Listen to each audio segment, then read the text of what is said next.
Well, good evening, everybody, and thank you very much for joining us tonight. I wish you a very warm welcome back to the Center for International Relations in Sustainable Development. We are now in the 10th year of our work here in Serbia and around the world. We are continuing with our mission, and that is to help the Balkans make a better sense of what is going on in the world. I remember 10 years ago when there was a founding event in Belgrade. We did have a very special guest, the guest that is our guest as well of this evening, one of the founding members of the Center for International Relations and Sustainable Development. But tonight we're here to celebrate the coming out of print of the 22nd volume of our journal, Journal of International Relations and Sustainable Development, which in the meantime, I'm very proud to say, has become the only Southeast Europe's academic publication that is available on JSTOR, which is a big deal, and we're very proud of it. Of course, thanks to the range of great authors that have been writing for us, including in this issue, the 22nd volume, which speaks about the winter of our discontent, the winter of dissatisfaction, the winter of lack of motion throughout the world. But I'm going to say a few words at this stage about our guest of tonight. And I am not going to make an exaggeration if I say that what Novak Djokovic is for tennis, Jeffrey Sachs is for sustainable development. And that's simply the greatest of all times.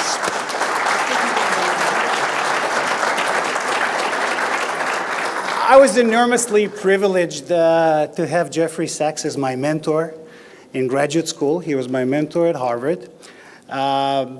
He, at the age of 26, joined Harvard faculty. At the age of 28, he became tenured professor. If I'm not mistaken, the youngest tenured professor at that time in Harvard's history.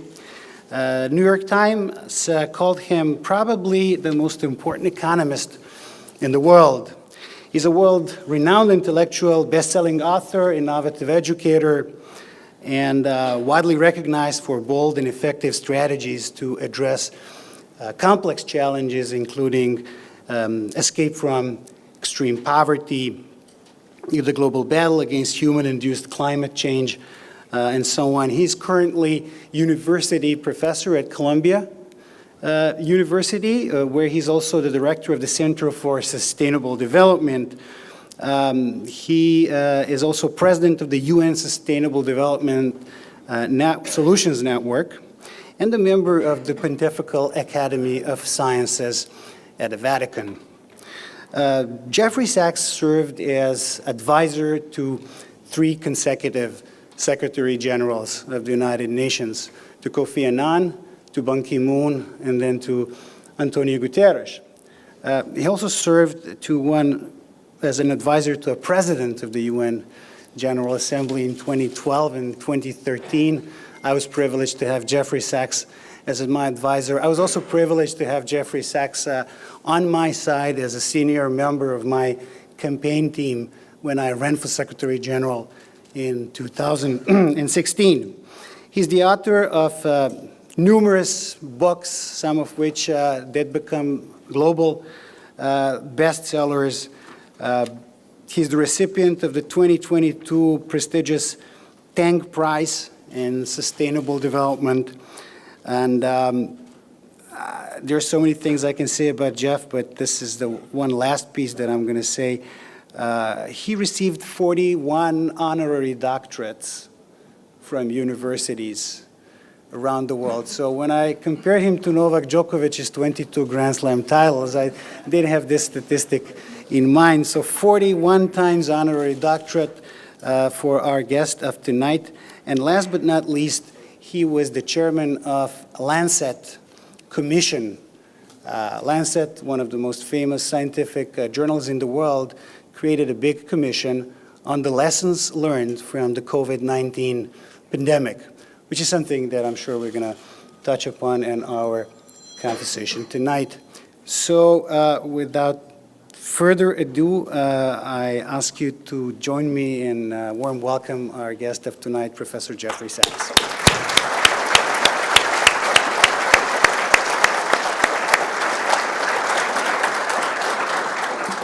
Wow, good evening, ladies and gentlemen, and Vuk. It's wonderful to be back here because we've had fantastic discussions over the last 10 years here.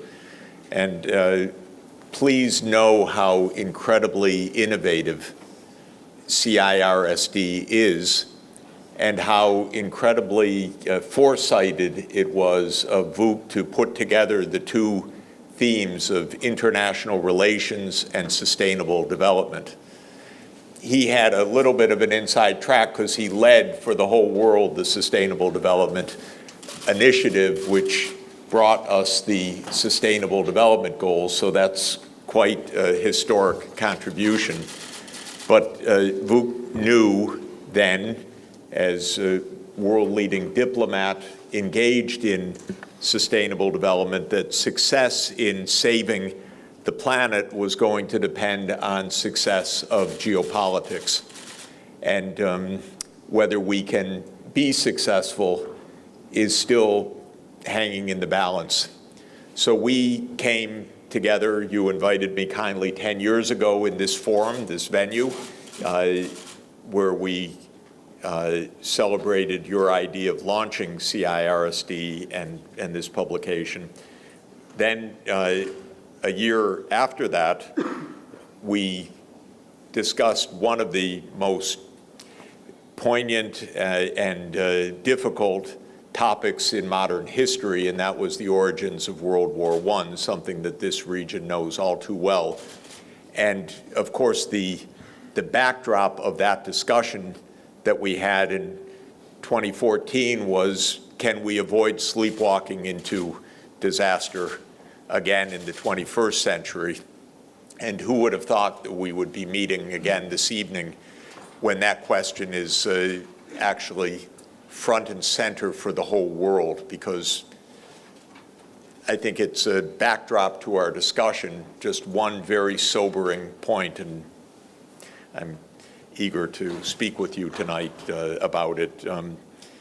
The Bulletin of Atomic Scientists, which many of you will have heard of, in 1947 established something called the Doomsday Clock, which is also called the minutes to midnight clock. And the idea of these atomic scientists was that they knew back in 1947 that they had, through the brilliance of their science, created something that for the first time in human history could really destroy humanity.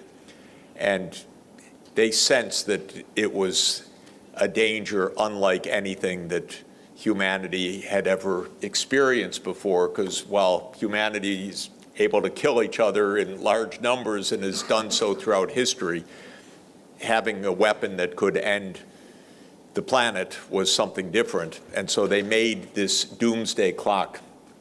And when they launched it in 1947, they put it at 7 minutes to midnight, 7 minutes to disaster.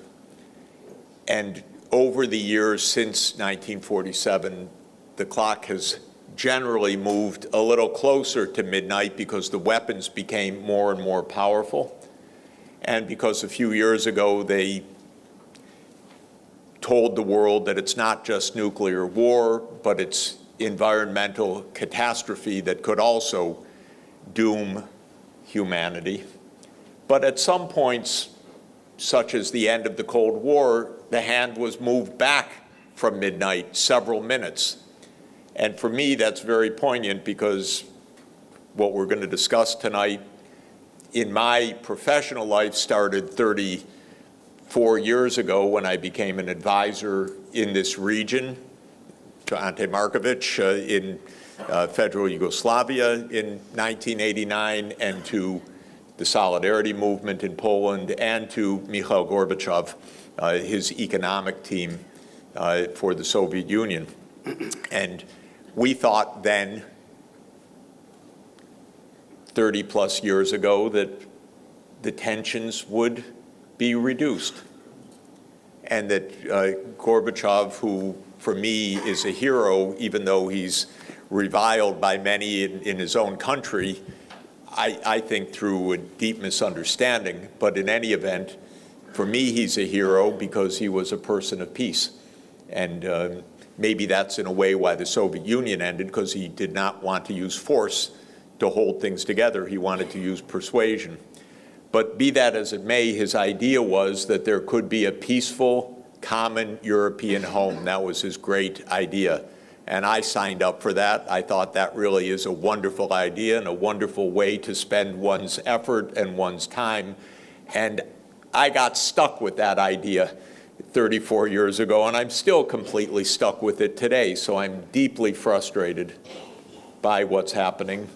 And what we're going to discuss a bit is how we got from those very optimistic days to today. But just to make the point, what was 7 minutes to midnight in 1947, and then was, I think, 12 or even more minutes to midnight when they put the hands back further from disaster, is now, as of last week, 90 seconds to midnight. What the scientists are saying to us is a minute and a half to disaster. And what they're conveying by their announcement last week is that we are on the threshold of nuclear war, again, for the first time in 60 years since the Cuban Missile Crisis. And in some ways more ominous now even than 60 years ago, because there's a hot war to start with. And this is a war between the United States and Russia, have no doubt, even though the soldiers dying in Ukraine are Ukrainian soldiers. The weapon systems and the intelligence and the sighting and the finance is all the United States and its allies. So this is a war between Russia and the United States already. And you don't want that between two nuclear superpowers. So that's the kind of grim occasion that we meet this evening. So, well, thank you, Jeff, for this introduction. And as a matter of fact, I was planning on asking you this as a first question, because this is obviously the biggest issue that is dominating the world headlines, and that is occupying most of the energy and oxygen in a room when you talk about the world politics. But you did remind me of this big event that we organized together in 2014 on the 100th anniversary of the outbreak of the First World War. And there were people, including Christopher Clark, who was our guest back then, who claimed that the First World War actually started by the assassination of the Archduke in Sarajevo. And obviously others gave it a little bit of a different perspective, that there was a bigger issue at stake. So I'm going to use this as a way to enter my first question. The war in Ukraine, the war between the United States, as you say, and Russia, the proxy war that is being fought on the territory of Ukraine. How do you see the origins of this conflict? How did we get here? Why are we on the precipice of a disaster, 90 seconds from midnight on the doomsday clock, if you will? Yeah, I think it's exactly the right analogy. When did World War I start? Did it start on June 28th with the assassination of the Archduke? Did it start on July 28th with the declaration of war by Austria against Serbia? Did it start 10 years earlier when military alliances were secretly made that led to the triggering of disaster? Of course, there are roots to any conflict. And even the dating that we give to the Ukraine war in most of the Western media is simply false on its surface, but it also disguises the antecedent causes. This war started in February 2014. We say it started in February 2022, typically, that Putin, without provocation, because he's a madman and wanted to recreate the Russian Empire in his fantasies, launched an unprovoked war on February 24th, 2022. That's just propaganda. That's not even factual about when the fighting started, because the fighting started in 2014, not in 2022, and it raged, actually, between 2014 and 2022. So even the simple fact of when the war started was that it started 8 years earlier.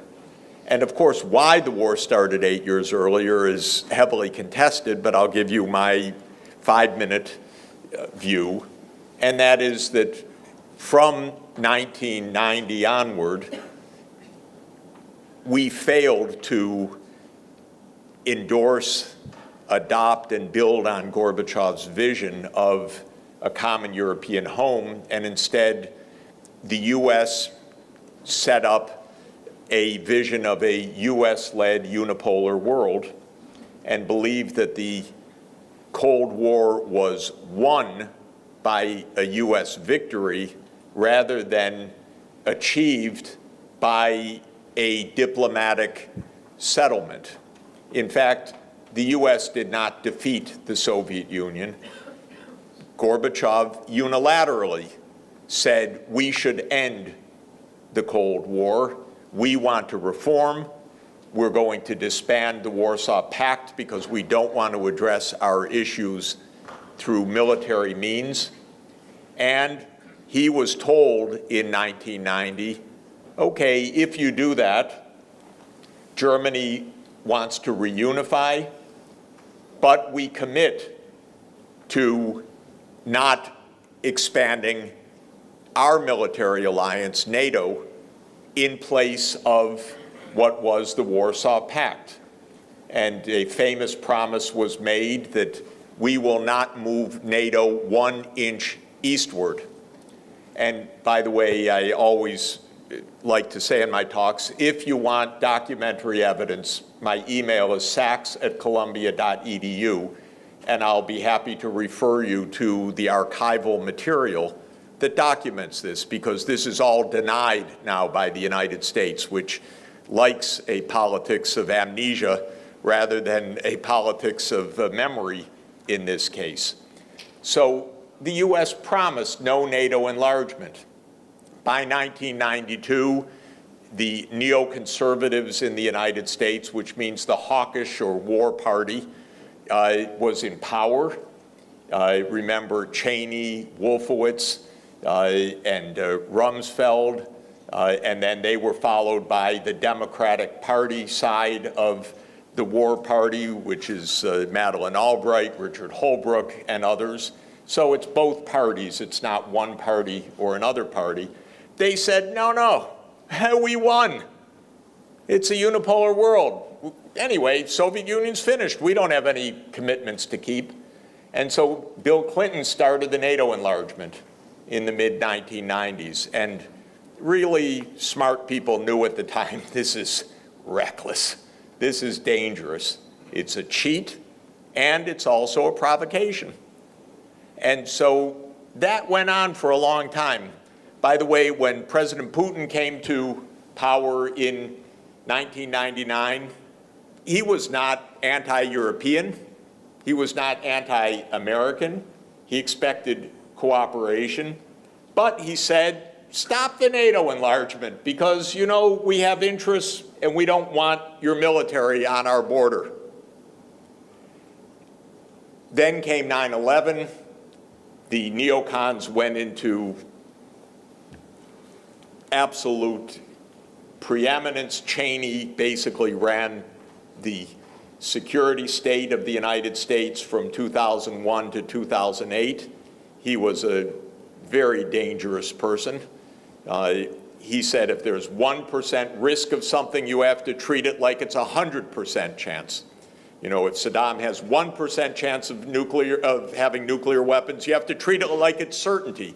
That's a little crazy, by the way, in decision analysis. You don't treat a 1% as 100%, but you do create a lot of wars if you do that. So all the wars started. And the NATO enlargement continued in 2004, 7 more countries.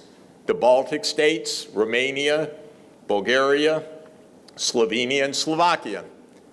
And then in 2007, Putin said, no more.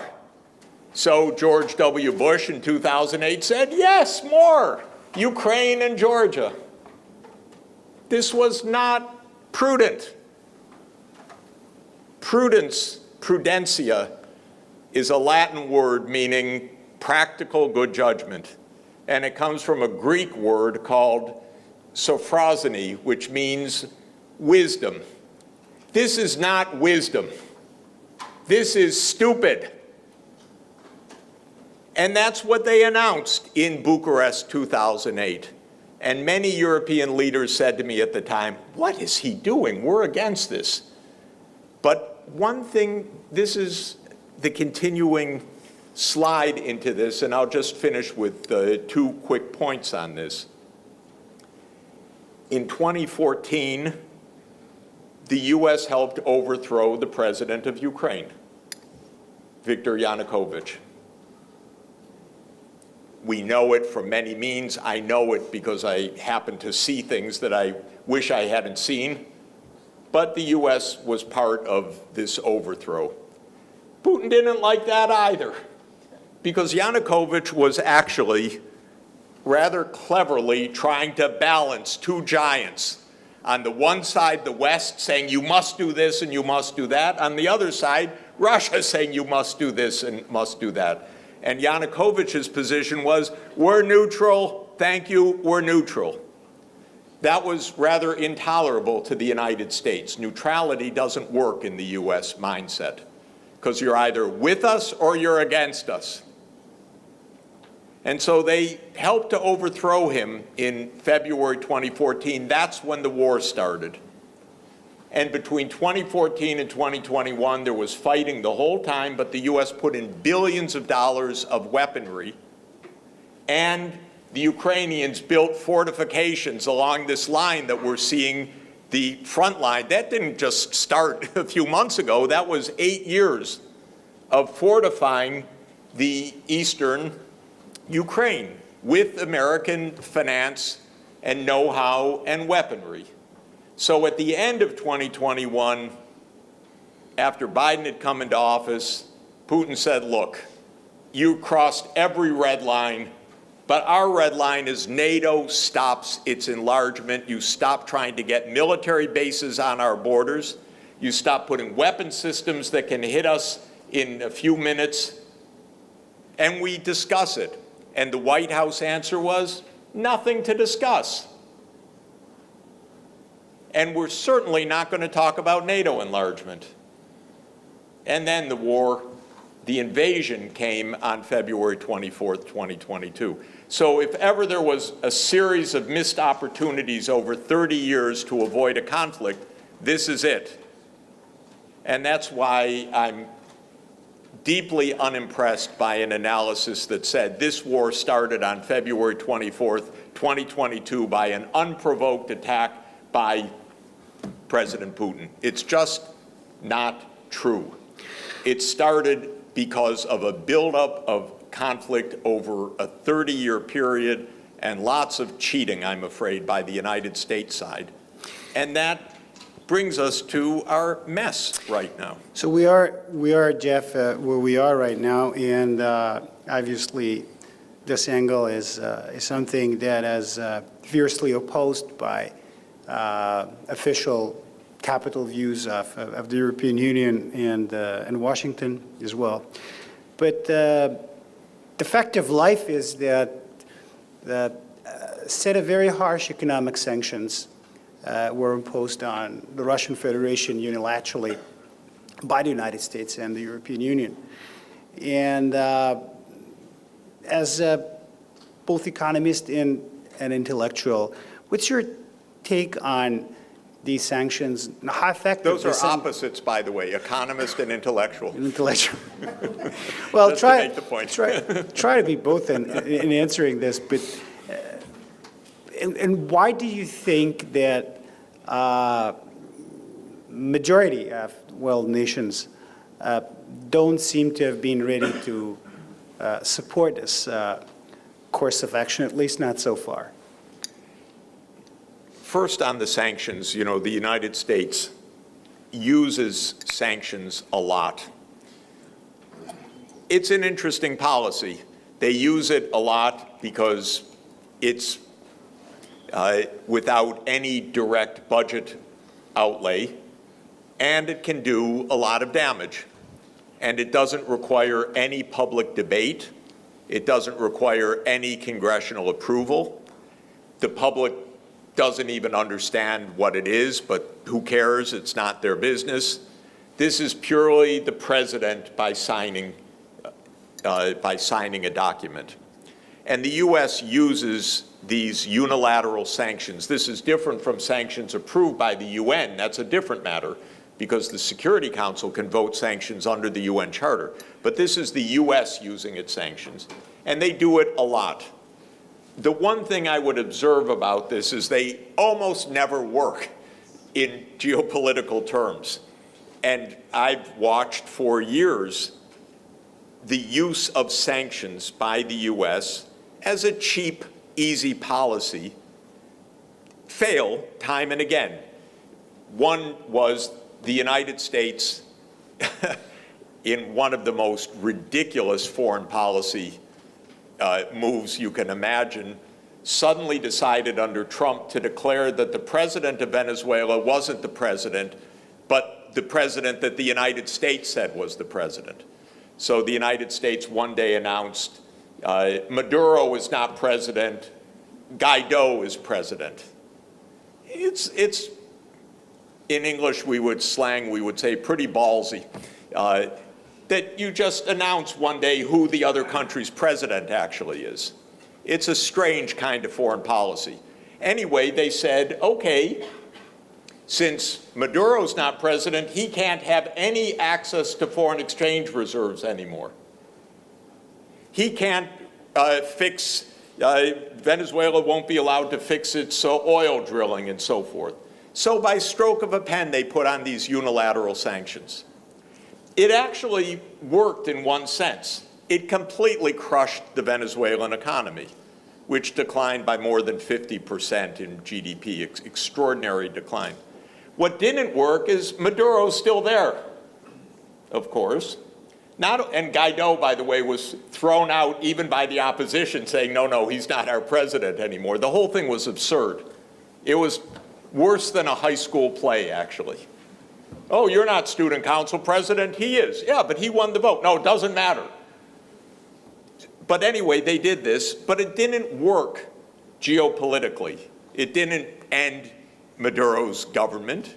In fact, in a way, he said, look, all this economic crisis caused by the gringos in the north, which was pretty accurate description, after all. It was the United States that did this. So now, by the way, the White House sends its emissaries to Maduro. Would you pump more oil because we have to replace the Russian oil? So now they're trying to become buddies with Maduro again. But the point is, it didn't work. And no U.S. sanctions regime that I know of in recent years has come close to working. So that's a starting point. So as soon as the U.S. put on sanctions on Russia, I talked to a very senior official and I said, this isn't going to work. It doesn't work. This time it was worse though, because not only did it not cripple the Russian economy, the boomerang effect, which didn't apply in Venezuela so much, because you could crush Venezuela without the whole world feeling it, applied in the case of Russia, which is it's led to tremendous global negative consequences. So it didn't stop Russia from exporting all over the world. And I'll come to your question, why? But it also hurt Europe a lot because Europe's told, no, you can't buy the low-cost energy that your industry has built upon. So the effects were quite serious, and we haven't seen the last of those effects yet. But when the sanctions were imposed, it was the US and always the Anglo-Saxon world, so that's the US, Canada, UK, Australia, New Zealand. That's a block of the security system of the US. Then the EU, okay? Then Japan, Korea, and Singapore. That's basically it. That's roughly 20% or so of the world population, roughly speaking. Maybe a little bit less, actually. And most of the rest of the world said, we don't want to get into this. We trade with Russia, we trade with Ukraine. We're not party to this conflict. We think this conflict should stop with negotiations. And so most of the world does not want this. Of course, a lot of the world's afraid of the US secondary sanctions, but the vast majority of the world doesn't agree with these sanctions and doesn't even agree with the idea that any country can just decide to impose these sanctions, which are illegal in international law, after all. There's no legal basis for one country to say, stop trading with all those other countries. You can't do that. But they're a little afraid, but they don't impose the sanctions. This is the basic reason why Russian economy has done fine during the past year, because China trades with Russia, India trades with Russia, all the Asian countries trade with Russia, the Latin American countries trade with Russia. Today, Chancellor Scholz has been in South America, and he's being told by the South American leaders, don't pull us into this. We're not going to send arms to Ukraine. They trade with Russia, but they also trade with Ukraine, by the way. They don't want to be in this proxy war. So that's the main reason. And they don't view it like the US thought automatically they would view it, that this is an unprovoked attack. I speak to world leaders all over the world, and they understand full well this is a confrontation of two superpowers, not one side launching a war. And they want both sides to back off. So that's the answer. So that is my next question. We're obviously in a very dangerous situation. This had very negative effect with the world economy, probably not as negative for Russia as the West had initially expected, but it's definitely a bad thing, causing global inflation, disrupting global chains and all that. We're going to get into that in a moment. But just to finish off the war section, what do you believe needs to be done under the circumstances? Who, in your opinion, should provide leadership for this tragedy to be brought to a halt? I believe that in December 2021, the way that this war would have been avoided was 3 steps. One was Ukraine's neutrality, so non-NATO, neutral, number 1. Number 2, that Russia would continue to hold Crimea, whether by agreement or de facto. Russia views Crimea as a particular matter of national security for a true reason, which is that since 1783, that's the place of its naval base in the Black Sea, and that is central to Russia's national security. And I think that that's true. And the third was that the Minsk II agreement to address the Donbass would be implemented. And the Minsk II agreement came in 2014 and 2015, after the events of 2014, to give autonomy to the Donbass. And that's where the heavy Russian-speaking population is, and that's the site of the war right now. And the idea was that there would be some kind of constitutional autonomy, and this was signed by Ukraine and guaranteed by Germany and France in the so-called Normandy process. It was never implemented. My Ukrainian counterparts tell me, of course we would never implement that. We signed it, yes, but we would never implement it. A few weeks ago, former Chancellor Merkel, who was a guarantor of the agreement, she said, I don't even know whether it's true now what she said or what she said then. She said, no, it was a holding period to allow Ukraine to strengthen itself. We didn't expect it to be implemented, which is a remarkable statement to make because Germany was a guarantor of the agreement. That means that they're supposed to ensure that it's implemented. Whatever the case, those three positions that Putin put on the table at the end of 2021 made sense. They really made sense because not expanding NATO, in my view, is not a concession, it's common sense. Do you actually really want to provoke a conflict, or do you want to keep a safe space? I say keep a safe space. So that one wasn't a concession, that just made sense to me.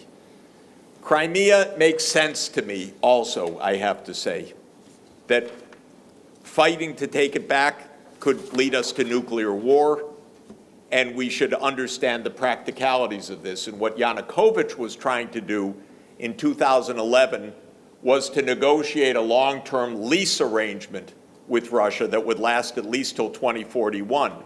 Well, that would have been smart, but he was under a lot of Western pressure. And then Minsk II, sign, implemented. Well, we turned down that basis. So everything got worse. Everything's worse. Not only have hundreds of thousands of people died, we don't know how many, and massive destruction by now, but Russia annexed 4 regions. Okay, this makes it a lot harder. We don't even know what diplomacy would exactly mean right now. But to my mind, we remain 3 core issues. And the core issues are neutrality or NATO enlargement is one issue. The second issue is Crimea. And the third issue is Donbass, but unfortunately now with the Kherson region and Zaporozhye region thrown into this terrible mix. But what does it mean? In my view, it means that what this war is about is politics. It's not about some crazy, it's not about, in my opinion, Putin thinking he's Peter the Great. It's not about the Western propaganda. It's not about Hitler in 1938. It's actually about NATO and Ukraine and all these issues which have been on the table for 30 years. So we should face them politically. And this is, I think, what Clausewitz meant by his most famous expression, that war is politics with other means. In other words, we're still dealing with politics. So we need to have a political discussion about this right now. So you mentioned in one of your recent articles that neutral countries, including those of the Global South, can play an important role in this. Again, the world has changed tremendously since the beginning of this latest era and the history and so on and so forth. So you have a different global layout when it comes to economic power. And G7 is on the one hand, and then you have BRICS and the rest of the Global South. So how do you see the role of the Global South, and BRICS in particular, in balancing out the future of world, both security and economy? My view is that the whole world plays a role in ending this conflict for one very basic reason. If the world really subscribed to the American and European narrative, that this is an unprovoked war, that there are no issues, that Russia just needs to leave, and that it's horrendous crimes and so forth, if that were the view around the world, the whole world would have joined in the sanctions, and Russia really would not have been able to carry on a war. It wouldn't have changed the regime and so forth, as I mentioned, even with Maduro. But Russia has been able to do what it does because it's got friends all over the world that don't subscribe to the dominant EU-US narrative. They think everybody agrees with them, but that's basically because they listen to themselves. They're not talking with the rest of the world. I am talking with a lot of world leaders who say, yeah, this is a contest between the US and Russia. We don't want to take sides in that. So my point has always been, at least make it clear that this is not a war about NATO enlargement, is what I've said to the US, for example, from December 2021 onward. Say NATO isn't enlarging, and that if Putin invades, there's no provocation for that. Make it clear. No, we won't make it clear. The door is open. It's an open door policy. Well, come on. They can't even win the international support on that because it's quite logical that it is a NATO enlargement war. And they don't say, they won't admit that, or they won't deny that. They won't say anything about it. So this is my point about why these other countries. Let's get things on the record. Is the US wanting to enlarge NATO?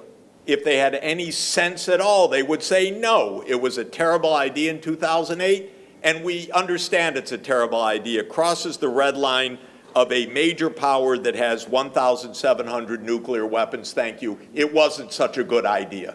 So just like in the Cuban Missile Crisis, we have a compromise to create some space, exactly the way the crisis was solved 60 years ago.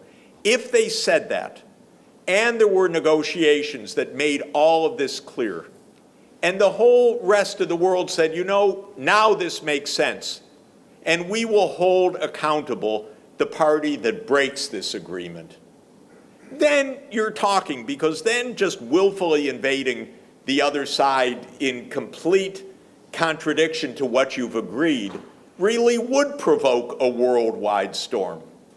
And that's what I'm basically proposing, which is that there are plenty of countries that are ready to guarantee an agreement, and countries that matter. And let me take the case of China, for example. What is China's position on this war? China does not want this war.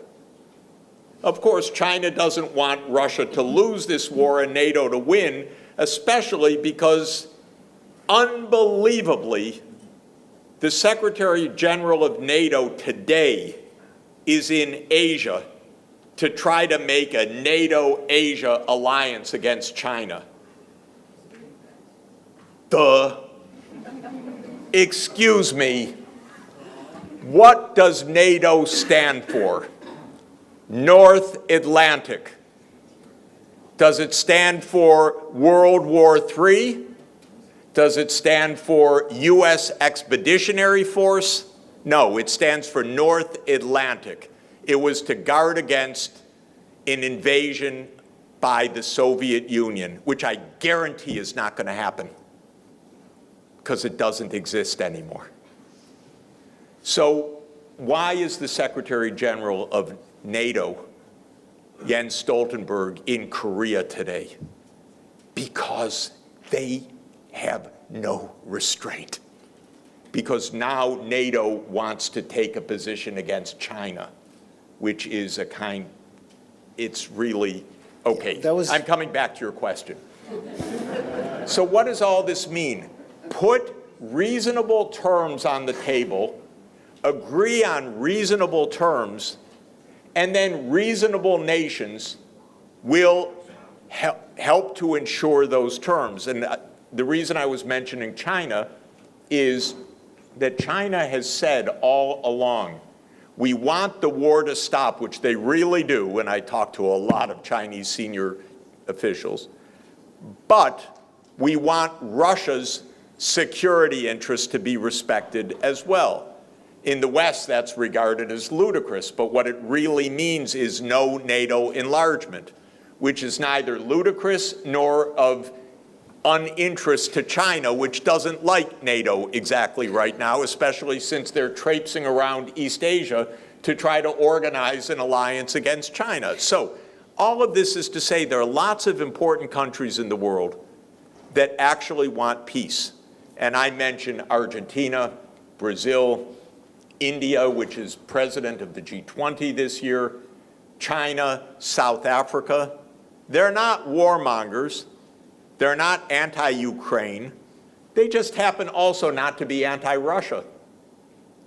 And they could help to guarantee a peace. But to guarantee a peace, there has to be a clear agreement. What does each side say? The US side has to say, we will not enlarge NATO. And the Russian side has to say, we will put our troops home. Those are the 2 points. That's observable. And I think the world could help to enforce such a basic agreement. And obviously, as you mentioned, BRICS as well, Russia's part of BRICS, but the economic equation has changed a little bit. And I found it fascinating today when you were giving this interview to our television when you said that, I did not know that the combined output of BRICS, economic output of BRICS is actually equal to the combined output of G7. It's an astonishing figure, which was not the case until only a few years ago. So a significant part of the world economy having the vested interest in underwriting the terms of a lasting peace. This is what you were saying. But let me just to underscore, the G7, US, Canada, UK, France, Germany, Italy, and Japan, is, according to the International Monetary Fund data, 31% of the world output. The BRICS, which is Brazil, Russia, India, China, and South Africa, is 32% of world output. Now, don't take these numbers to a decimal point, and there are lots of footnotes to add. This is using what's called purchasing power adjusted prices and so on. But the BRICS are a major part of the world.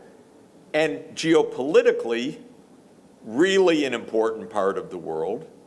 And as we were discussing, for me, extremely interesting that the 3 countries in a row now, 2023, 2024, and 2025, of the G20 presidency, which is not a small thing because it's 85% of world output, those 20 countries, 19 countries plus EU, will be BRICS countries, actually.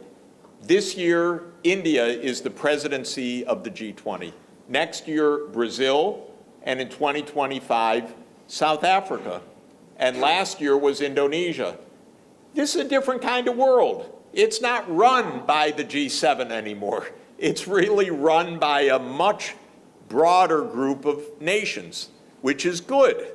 It means technology and prosperity and know-how has spread all over the world, which is exactly what we want. Yeah, but now this gets us into a big debate in the context of this technological progress and generally these shifting geopolitical plates. There are authors, including in the last issue of The Horizons, that argue that this war is actually just a prelude, is just an entry into a much bigger and a much fiercer, much more consequential competition of our times, which is the competition between the United States and China. And as a matter of fact, one of the, in my opinion, most knowledgeable Westerners about China, which is former Prime Minister of Australia, Kevin Rudd, also one of the frequent visitors of the CIRSD and a contributor to Horizons, wrote a fascinating piece in this issue, laying out 10 different scenarios for the future of the United States-China relationship.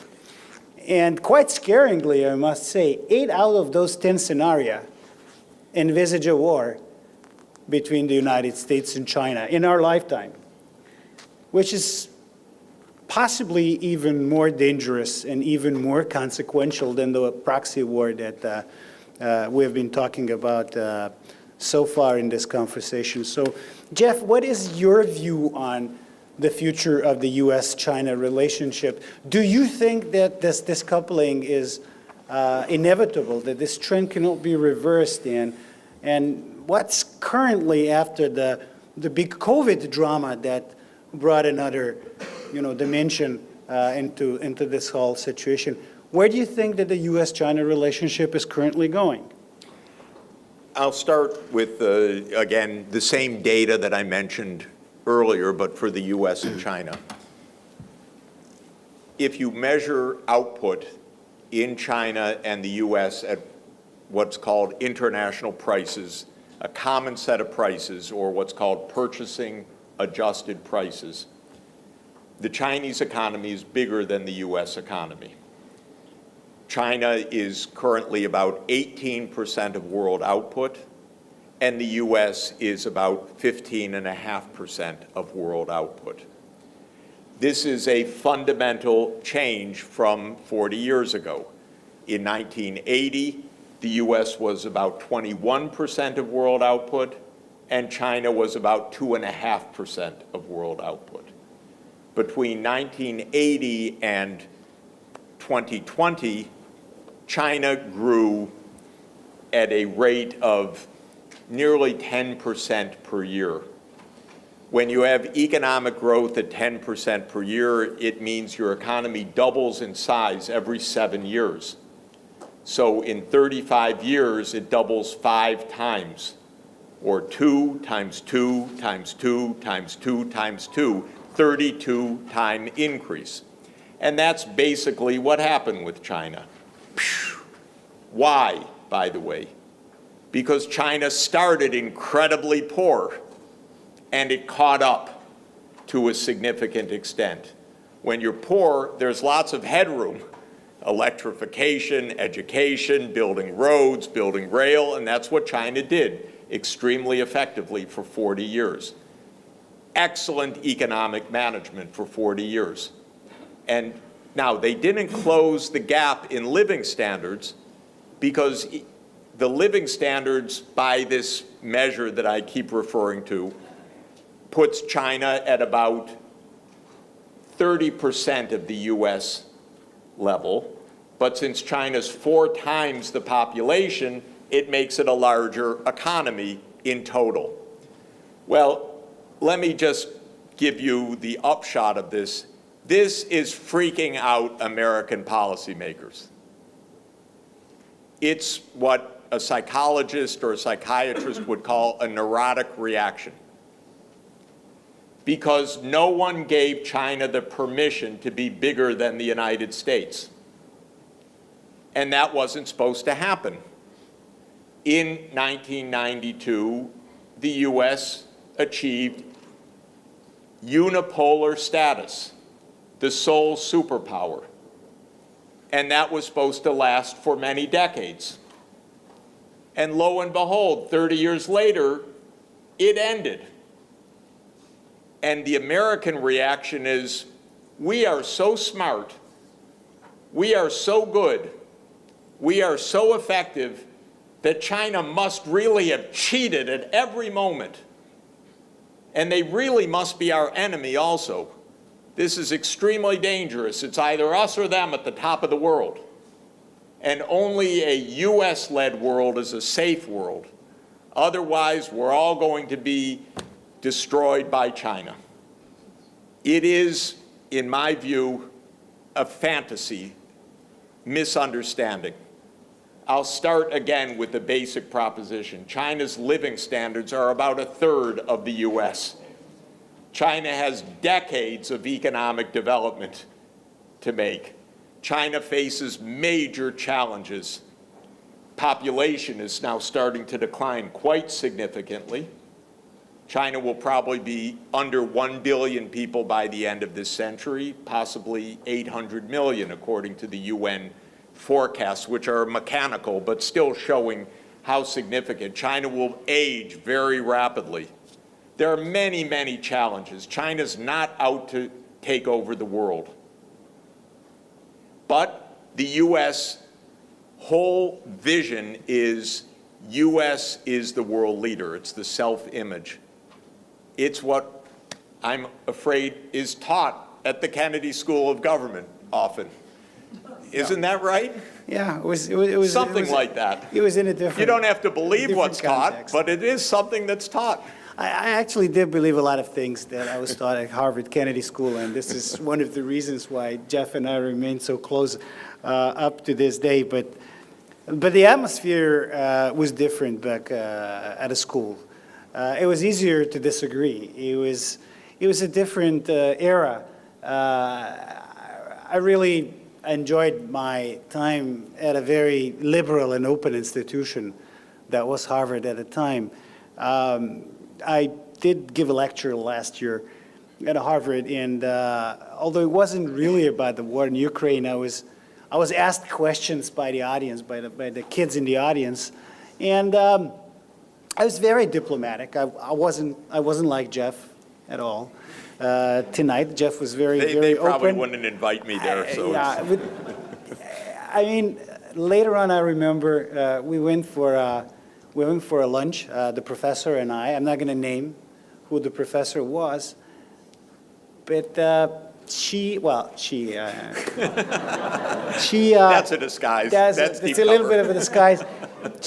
We sat in Harvard Square, and she was whispering at me, saying, "Oh, you should not have said what you said. Are you?" Oh my word!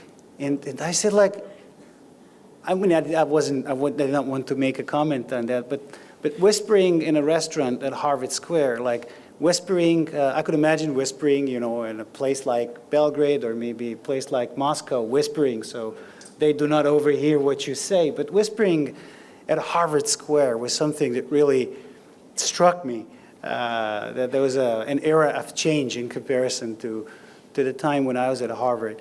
I had so many other questions to ask, but I'm not even going to go into the origins of the COVID virus. I'm not going to go into the questions of who blew up the Nord Stream, because it would have been too much of me to ask under the circumstances. But I do want to give, every time, I do want to give a chance to the audience to ask questions to Professor Sachs. He has to leave the podium at 6:55 because he has a brief phone call to make. So it gives us about 12 to 13 minutes of questions, and the floor is open indeed. This is not Harvard. This is a free place, so you can ask anything you like to Professor Jeffrey Sachs. And then Mr. I'm going to give a chance to Governor Šoškić to ask the first question. Apologies to you guys in the back. Former governor of the Central Bank of Serbia. Great. Mr. Šoškić. Thank you. First of all, thank you very much for your presentation. It was a pleasure to listen to your points. My question would be the following one. If we assume that this conflict is going to end in a way that's not going to be a defeat, an explicit defeat of Russia, do you see that having any consequences of the future role of dollar as an international currency? And what do you think is going to happen on the U.S. Treasury bond market in the future? Thank you. Just in a general word about the role of the U.S. dollar. It has been a source of a lot of U.S. power and prerogative, the fact that about 60% of world trade is denominated in dollars and settled in dollars. and the U.S. banking system is the predominant mechanism for clearing transactions. And the SWIFT system, which is how the U.S. banking system settles transactions, is the instrument by which the U.S. excludes Russia, for example, under the sanctions. I believe that in 10 years from now, the role of the dollar will be much, much less than it is today. And in 20 years, we'll have a very different international monetary system. And the U.S. will have lost what was called by de Gaulle an exorbitant privilege, but it will have lost a privilege of having the key currency in the world. I think there are three reasons for this decline that will come, that's already underway. One is that to be the world currency depends on being the predominant economy in the world. And as the U.S. share of the world economy diminishes, it's natural that the role of the U.S. dollar would diminish as well. And we are, as I said, on a gradual, gentle decline, not gentle, but gradual decline of the share of world output due to the U.S., not mainly because of the U.S. collapse, but mainly because the rest of the world develops economically, like China. So that's one reason. The second reason is much more pertinent to this evening, and that is the U.S. began to weaponize the dollar roughly a decade ago. So it basically began to use the dollar as a geopolitical instrument. And my advice is, if you are a government that isn't getting along too well with the U.S., hold your reserves in some other currency. Because the U.S. has developed a bad habit of seizing foreign exchange reserves of governments that it doesn't like. And it has done that with Venezuela, with Iran, with Afghanistan, with North Korea, and now with Russia. It views that as an easy thing to do. Stroke of a pen by the president, and your antagonist, your foe, can't use their dollars anymore. We even did that with Afghanistan on the way out, froze all the foreign exchange reserves so that the economy completely collapsed in that impoverished place afterwards. It's nasty, by the way. But more than being nasty, it also is not something you can do over and over again, because other countries start to say, maybe we'll hold our reserves in renminbi, thank you, or maybe we'll hold them in some other currency, thank you. And that's what's happening now. So that's a second reason for why the dollar will decline, because it's not just a money, it's an instrument of geopolitics, which it should not be. You can have one or the other, but you can't have the geopolitical instrument for very long. You won't have the key currency anymore. And the third is technological. I think that transactions will not be settled through commercial banks in the future in anything like the way they are now, because we will have digital central bank currencies. And we don't need the commercial banks in the long term to settle our transactions. Probably the digital renminbi will be a first digital currency, probably for use within China, but then it will start to be expanded internationally. Several other central banks will make digital currencies. This is quite different from crypto. Crypto is you have an electronic account that's nonsense and you think it's going to hold value. It's every day I wake up, sorry to say if you're Bitcoin lovers, every day that Bitcoin has any value at all, I think the world's still crazy. So Bitcoin has no intrinsic value, and it's not a legal reserve currency for anything, and it's not a legal means of payment, and it's not a national fiat currency which can at least settle your debts internally. It's unbelievable that people spend money for this electronic cipher. And this arrest of this kid in the United States should tell you This is a little crazy. But what I'm talking about is something else, which is a central bank currency, because a digital central bank currency is just a means of clearing payments rather than writing checks like we used to do, or even making electronic ledgers through Venmo we use in the United States and so forth, whichever e-wallet system you use. The central bank can do that, actually. And I think that we'll go to that kind of settlements. And so the U.S. ability to say, we're going to cut you off from SWIFT, so what? So I think in 10 years or 15 years from now, it'll be quite a different international monetary system. Thank you. One other question, back in the audience. Good evening. I'm Andrei, a student of international relations. It's really a pleasure to listen to you again. I was in the audience last time you were in Serbia. And my question is, what is your vision of the role of Russia in the future in the conflict of US and China? Thank you very much. The role of Russia in the conflict between the U.S. and China. The role of Russia in the conflict? Yes. Look, basically,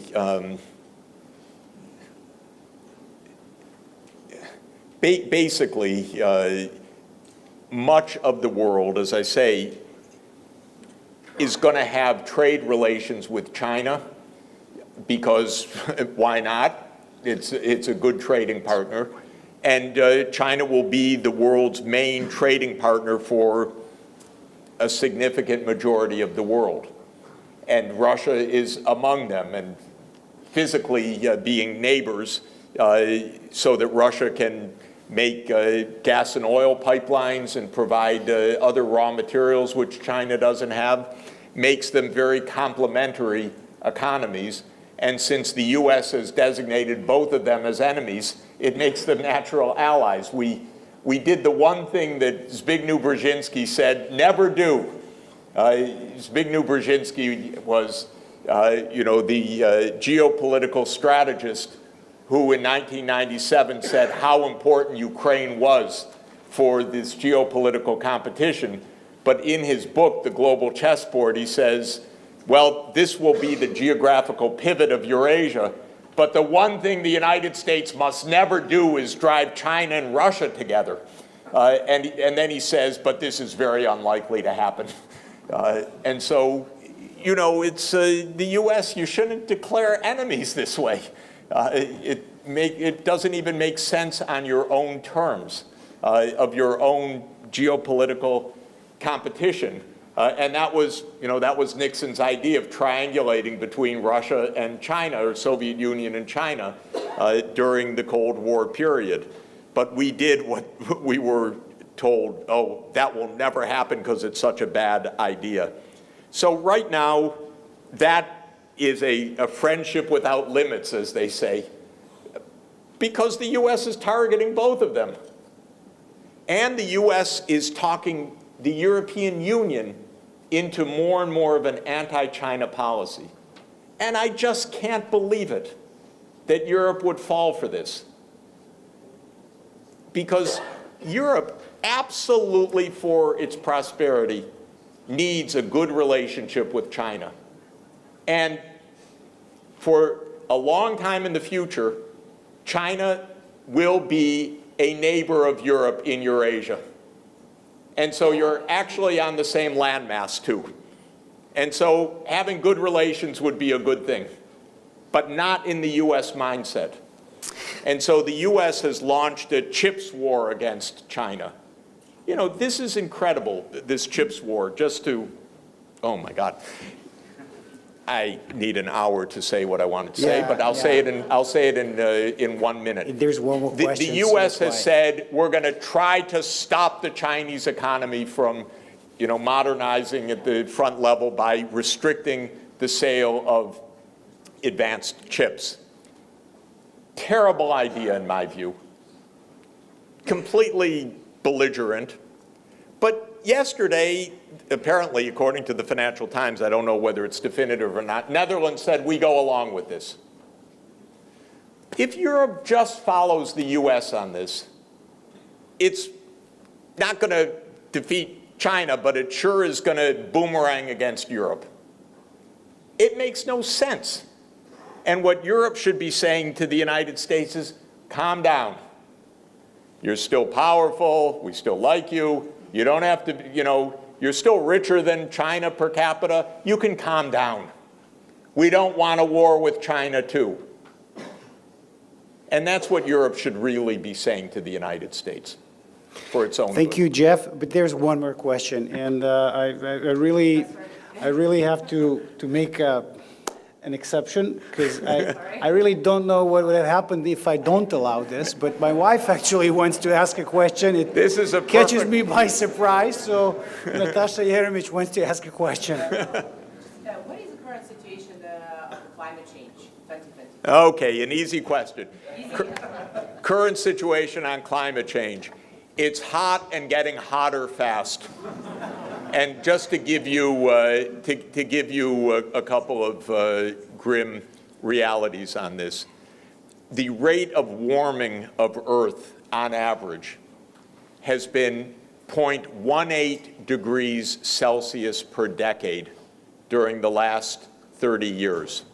So that means that Earth has warmed by about half of 1 degree C over the past 30 years.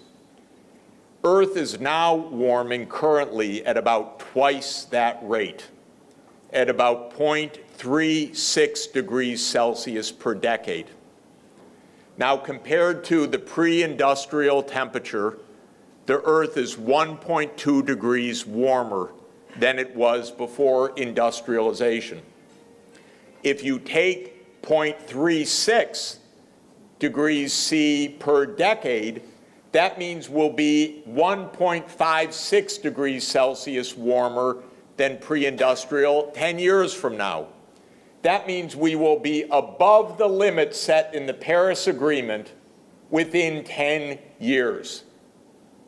And according to my favorite climatologist, Dr. James Hansen, who I've relied on for decades, and he's been right on everything he's told me for decades, he thinks that in the next few years, when we go from the La Nina cycle in the Pacific Ocean to an El Nino, which raises the Earth's temperature on what's called an interannual basis, we could have an excess beyond 1.5 degrees Celsius, the Paris limit, within the next 5 years, the next big El Nino. We're in a La Nina right now. All of this is to say, ladies and gentlemen, if you have any doubt at all about global warming, it's real, it's serious, it's accelerating, and it's going to create a terrible mess no matter what we do. But if we don't do what we need to do, it's going to create a catastrophic mess. Thank you.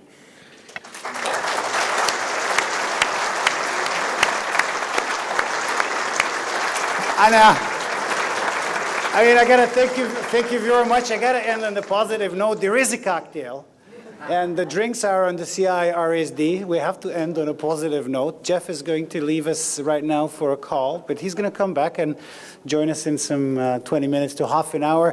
Thank you once again, Jeff. This was fascinating. Not everybody agreed, I'm sure, with everything that you had said, but